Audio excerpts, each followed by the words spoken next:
every time any sort of governance framework should be in your when we are creating any kind of content, whether it's fair and impartial, is it robust, can I be able to apply this in all situations. So you have to have that test in your mind.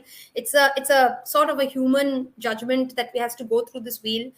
Am I breaching any of the privacy laws? Of course, if it's a topic that you are using and you know that the model is going to scan across certain um, you know areas which are they're open, so you'll have to be cognizant of where you are using it. And we saw some of the examples where it's sensitive, so let's be very careful on the application.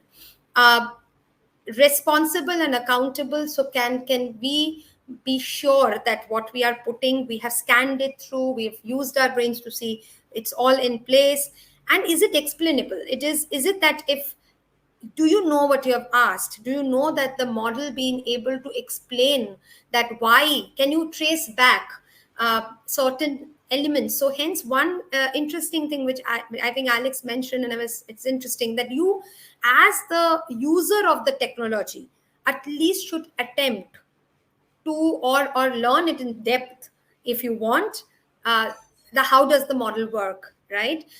Because if you know what is inside the box, then you will be making a lot of sense in how how I can explain what the output is coming out, and how am I going to explain it to an audience, or explaining it to your boss, client, whoever we are using that for.